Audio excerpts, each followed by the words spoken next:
una vida pintada. Alicia è una vida pintada. Verso lune presnui. Mael è una vida pintada.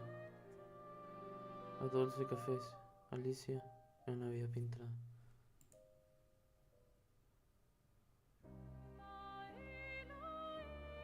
Ahí está nadie.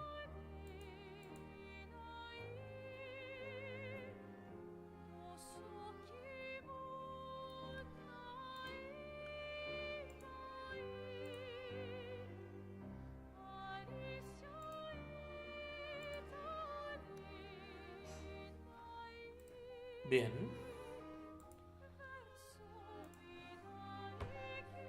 Mod.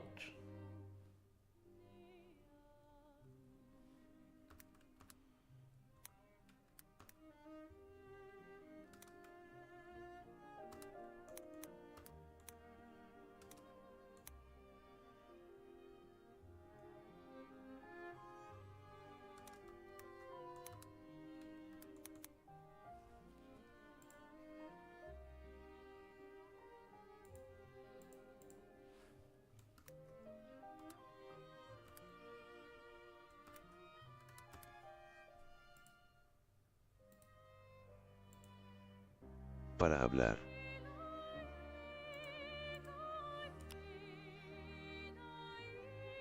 Pero el chavo no está acá.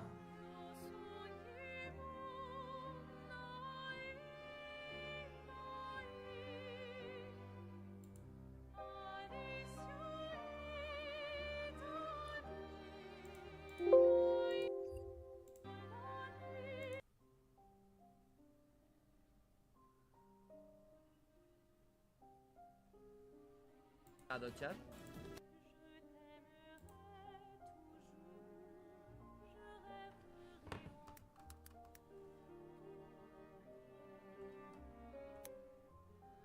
Sí, Freddy fácil que se le...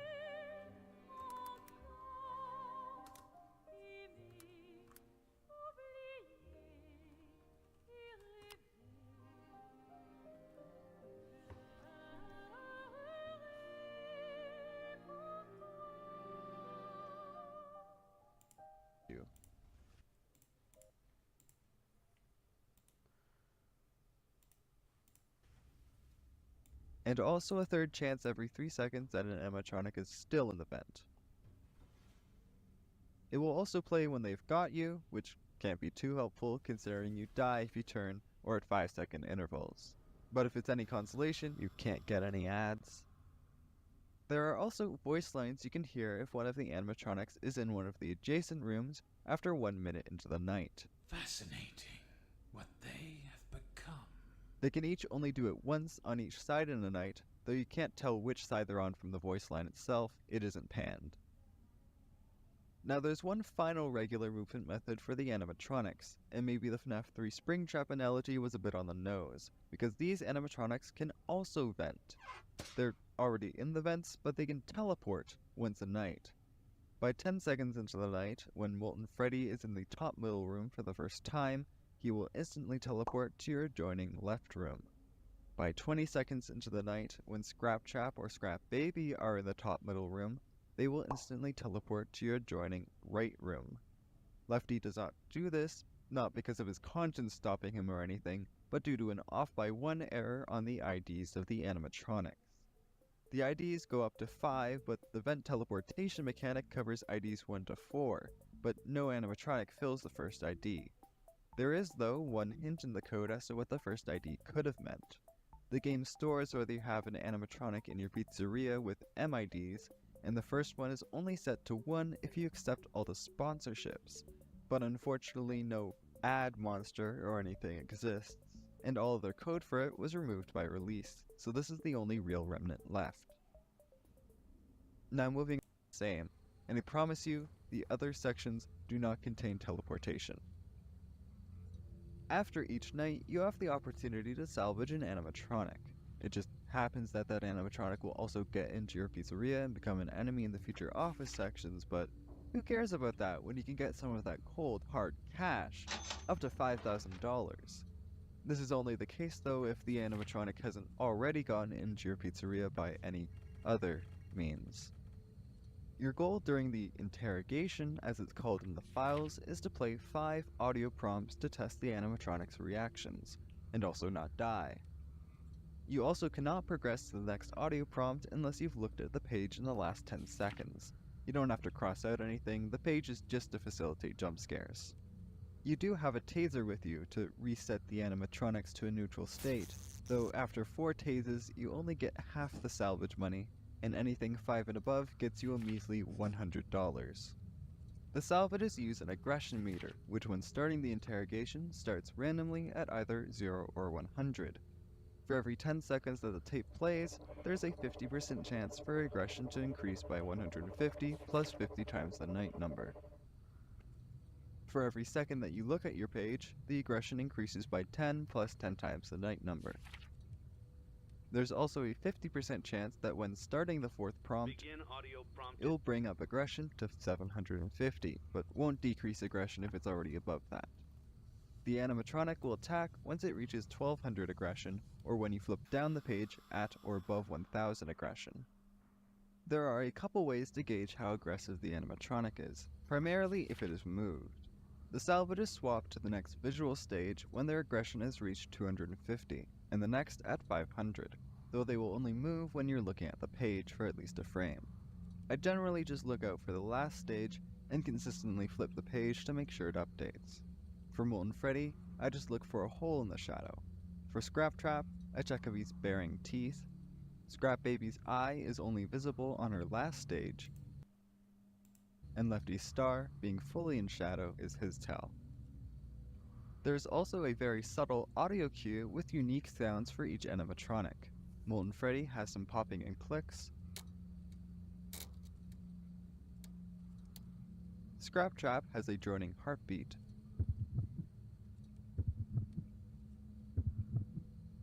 Scrap Baby has metallic rattling.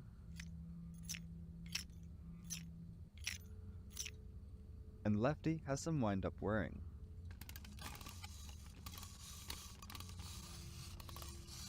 Keep in mind though that these sounds are incredibly quiet, only at 3 volume after 750 aggression and 5 volume after 900. During an audio prompt, this is what it sounds like.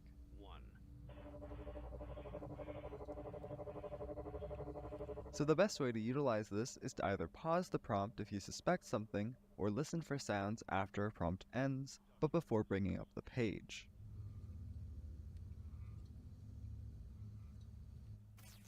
Using the taser is your only way to reduce this aggression, and it resets it to a random 100 from 0 to 300 aggression. And that's it.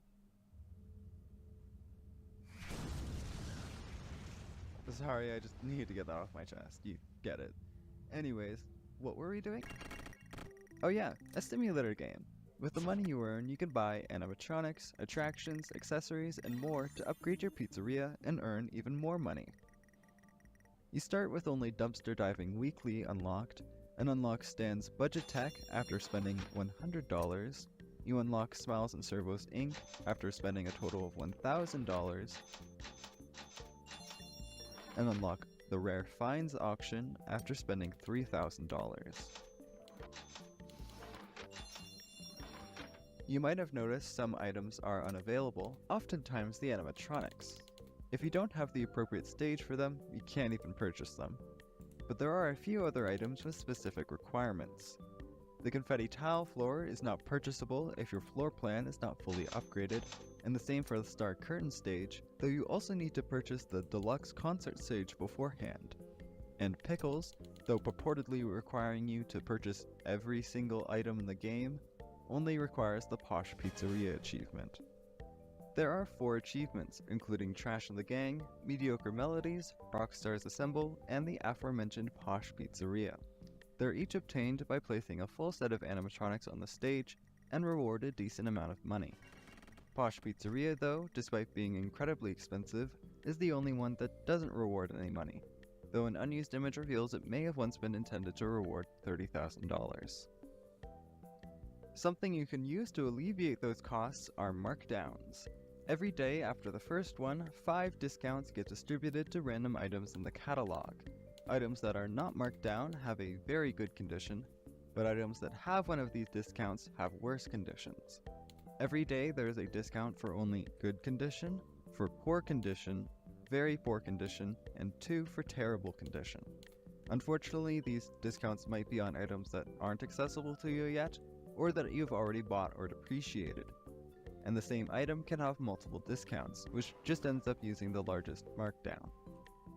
Good quality markdowns are only half the price, poor are a third, very poor are a quarter, and terrible quality items are only a fifth of the price. As well, the worse the quality, the more liability you gain from the item, if it's a placeable attraction or an animatronic, or is a speaker set, which are the only non-placeable items that can have liability, for whatever reason. If it's not one of those, buying the markdown item just saves you money. There's no hidden liability or chance that an animatronic will get into your pizzeria. Before I get into how you generally get money, I need to introduce a small little bonus you can do before the game even starts. Found my channel mainstay Fullmake, if you design an onions, mushroom, olives, and peppers pizza, after completing the tutorial, you will start with an extra $100. Unfortunately, you can't do this from a new game that skips the 8-bit minigame stuff. The only way you can get to that is if it's the first time you open the game, or after your save is deleted from bankruptcy, or after you deleted the save by holding dash. But the main way you get money is by playtesting your attractions. You get 10 play tokens every day and can spend them on playing any of the attractions you've placed down, except for Egg Baby, truly a missed opportunity. Yeah. Anyways, you increase your FAS rating by however much score you gain in the minigame. For every 1000 total FAS rating, you get $100. I won't explain the scoring systems for most of the games, it shows it in the top corner, but some of the games are RNG based or have secret scoring. For example, the ducks in the duck pond are worth 100 score 81% of the time, worth 500 score 18% of the time, and worth 900 score 1% of the time. Balloon cart balloons are worth a random number from 1 to 5, multiplied by 1000, so from 1000 to 5000 rating, and Candy Cadets candies are worth a random number from 1 to 8, multiplied by 250, so from 250 to 2000 rating, and each one of his 3 stories have a 1% chance of being chosen, which give an additional 5000 rating. Yo no sé si hay alguien acá, ¿eh? No está ni Black ni nadie, ¿verdad? Que yo estoy también un poco mala gana, ¿no? Voy a esperar a que alguien conteste. Quería ver si alguien decía algo mientras estaba callado.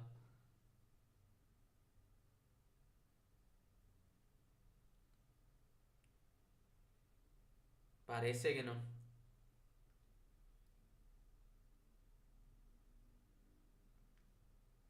Entonces me despido acá. Un beso, si alguien pasó por acá. Un beso.